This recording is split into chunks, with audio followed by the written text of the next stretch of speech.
What if I told you that for over 1,000 years, there was an African kingdom so powerful that Egypt paid them tribute, so advanced that they built pyramids centuries before the famous ones at Giza, and so threatening to European narratives that archaeologists spent decades trying to deny their achievements? This isn't speculation. This is the documented history of Kerma, the kingdom that challenged everything we know about ancient Africa. But here's the mystery that will shake you. Why was this empire, which controlled the Nile for longer than Rome controlled the Mediterranean, completely erased from mainstream education? And what does their rediscovery tell us about the deliberate distortion of African history? Welcome back to African Folklore Archives, family. I'm so grateful you're here because today we're uncovering one of archaeology's most suppressed discoveries. Before we dive deep, drop a comment and tell me where you're watching from and how the weather is there today. I love connecting with our community across the globe. Now, when most people think of ancient civilizations along the Nile, they automatically picture Egypt. The pharaohs, the pyramids, the golden treasures. This is the conventional story we've all been taught. Egypt as the singular beacon of African civilization, the exception that proves the rule about African development. But what if that entire narrative is built on a foundation of lies? What if Egypt wasn't the only advanced civilization in ancient Africa, but simply the one that European archaeologists chose to study and celebrate? What if there was another kingdom, equally sophisticated, equally powerful, that ruled parts of the Nile for over 1,500 years? In this video, I'm going to reveal 3 devastating truths about the Kingdom of Kerma that will completely reshape your understanding of ancient Africa. I'll show you how this civilization predated many Egyptian achievements, how they actually conquered Egypt multiple times, and why their story was deliberately buried by archaeologists who couldn't accept African excellence. Here's my proof. Recent excavations in Sudan have uncovered the ancient city of Kerma, with monuments, palaces, and burial sites that prove this kingdom was building monumental architecture while Egypt was still developing its first dynasties. We're talking about a civilization that spans from 2500 BCE to 1500 BCE. That's 1,000 years longer than the Roman Empire lasted. Let me start with something that will completely flip your understanding of ancient Africa. The Kingdom of Kerma wasn't some small tribal confederation that got lucky. This was a sophisticated empire that controlled the Upper Nile, managed complex trade networks, and developed advanced metallurgy, pottery, and architecture. At its peak, Kerma controlled territory from the first cataract of the Nile all the way into what is now modern-day Chad. But here's the first devastating truth that archaeologists tried to hide. Kerma was building monumental structures before Egypt's Pyramid Age. The Western Deffufa at Kerma, a massive mud-brick temple complex, was constructed around 2500 BCE. That's older than many of Egypt's most famous monuments. This structure stands 19 meters high and covers an area of 50 by 25 meters. It's not just big, it's architecturally sophisticated, with complex internal chambers and carefully engineered construction. When Swiss archaeologist Charles Bonnet first excavated these structures in the 1970s, many of his European colleagues refused to believe that sub-Saharan Africans could have built something so advanced. They literally argued that it must have been Egyptian work, or that Egyptians must have supervised the construction. The racism was so blatant that it took decades for the archaeological community to accept what the evidence clearly showed. Think about the implications here. Everything you've been taught about the timeline of African civilization is wrong. While textbooks present Egypt as the first African civilization to achieve monumentality, Kerma was already building impressive structures. This wasn't primitive work. We're talking about carefully planned urban centers with specialized districts for different activities. What topic about ancient African history baffles you the most? drop it in the comments below, and I'll research it for a future video. Your curiosity drives the stories we explore together. The second devastating truth is about Kerma's relationship with Egypt. Mainstream history presents this relationship as Egypt being the dominant power, with occasional raids from the south. But the archaeological evidence tells a completely different story. For centuries, Kerma wasn't just Egypt's equal, they were Egypt's superiors. During Egypt's first intermediate period, around 2200 to 2050 BCE, Egypt fractured into competing kingdoms. During this chaos, Kerma expanded northward and actually occupied parts of Lower Nubia. Egyptian texts from this period don't talk about civilizing barbarians. They talk about a powerful enemy that controlled their southern border and threatened their trade routes. But here's where it gets really shocking. Kerma didn't just resist Egyptian expansion, they conquered Egypt. During the Second Intermediate Period, around 1650 to 1550 BCE, rulers from Kerma established the 25th dynasty and ruled Egypt for nearly a century. These weren't puppet rulers installed by Egypt. These were Kushite pharaohs who controlled both kingdoms. The evidence is overwhelming. Kerma burial sites from this period contain Egyptian royal regalia, Egyptian administrative documents written in hieroglyphics, and evidence of tribute flowing from Egypt to Kerma. The power dynamic that most history books present is completely backward. Egyptian texts from the Middle Kingdom don't describe Kerma as primitive neighbors. They describe them as wretched Kush, precisely because they were such a powerful threat. When Egypt was weak, Kerma expanded. When Egypt was strong, they still had to maintain massive fortresses along their southern border to keep Kerma at bay. Here's something that will make you question everything about how ancient history is taught. The famous Egyptian fortress at Buhan, often presented as evidence of Egyptian dominance over Nubia, was actually built to defend against Kerma expansion. These weren't outposts in conquered territory. They were defensive positions on a contested border.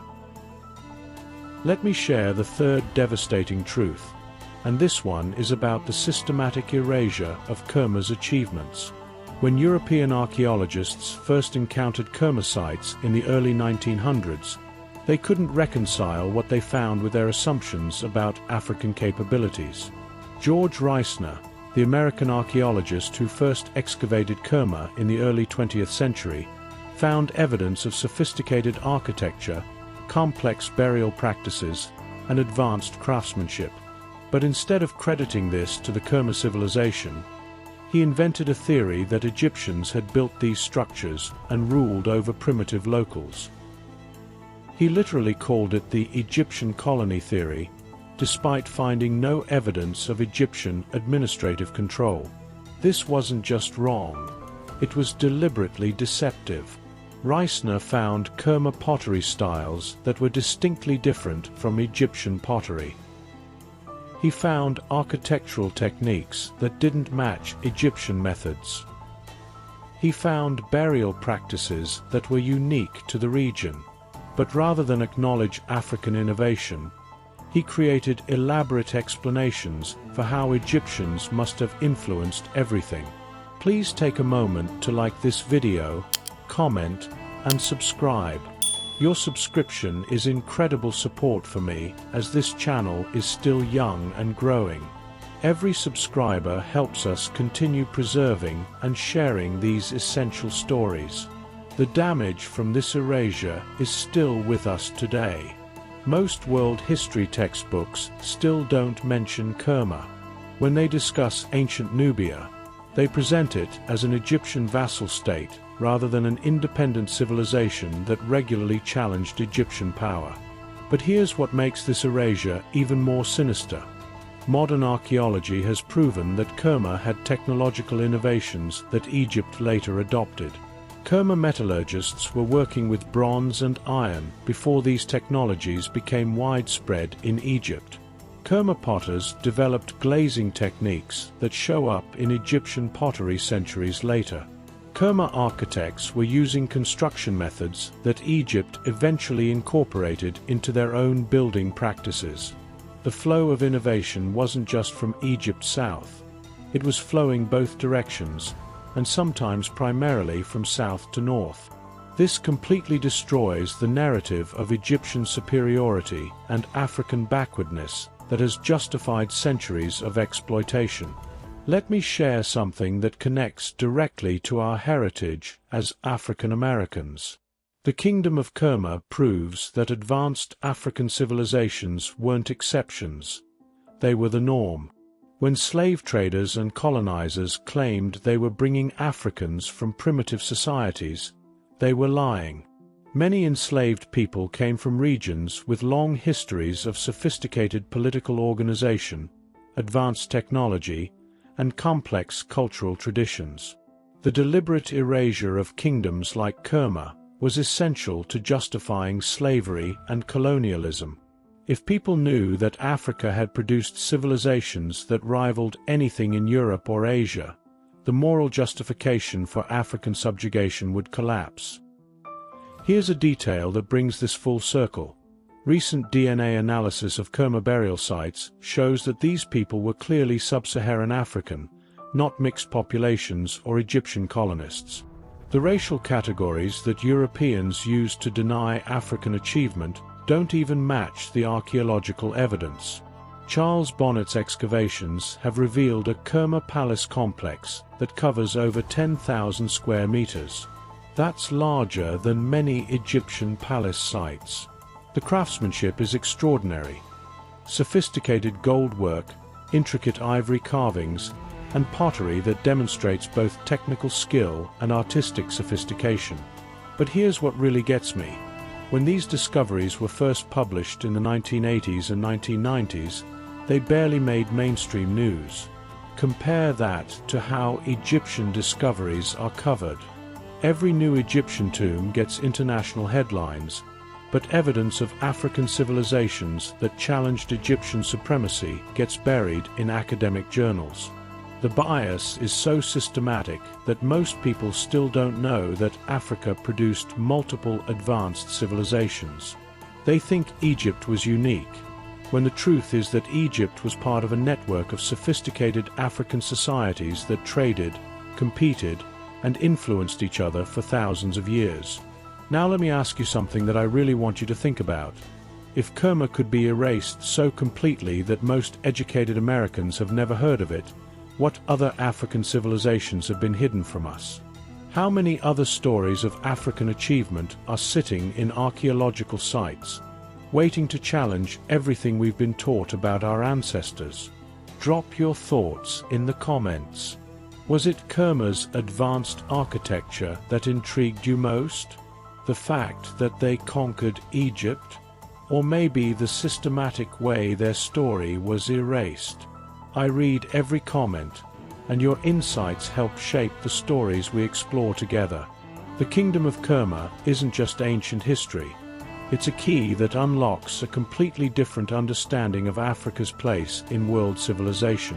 When we understand that Africans built monumental architecture, controlled vast trade networks, and challenged the greatest powers of their time, we begin to see slavery and colonialism for what they truly were. Not civilizing missions, but systematic destruction of societies that had achieved remarkable sophistication. Every piece of evidence from Kerma reinforces a truth that makes some people very uncomfortable. Africa was never the primitive continent that racist propaganda claimed. It was home to civilizations that built pyramids, developed advanced technologies, and created political systems that lasted for over a millennium. Today, as we continue fighting for accurate representation in education, stories like Kerma aren't just fascinating archaeology, they're essential truth-telling. They remind us that African achievement didn't begin with surviving colonialism or excelling despite oppression. It began thousands of years ago, with kingdoms that made Egyptian pharaohs pay tribute and built monuments that still stand today. The next time someone suggests that ancient Africa produced only one great civilization, remember Kerma. Remember a kingdom that built pyramids before Egypt's Pyramid Age, that conquered Egyptian territory multiple times, that developed technologies Egypt later adopted, and whose story was so threatening to European narratives that archaeologists spent a century trying to deny their achievements. This is our heritage. These are our ancestors. And no amount of academic bias or historical erasure can change the fact that they built civilizations that rivaled anything the ancient world produced. If this story has moved you the way it moved me, please don't forget to subscribe, hit that notification bell, and share this video. Our ancestors' stories deserve to be remembered, and your support helps keep this truth alive. Thank you for joining me on this journey into Africa's hidden history. Until next time, keep questioning what you've been taught. Keep demanding the full truth about our past.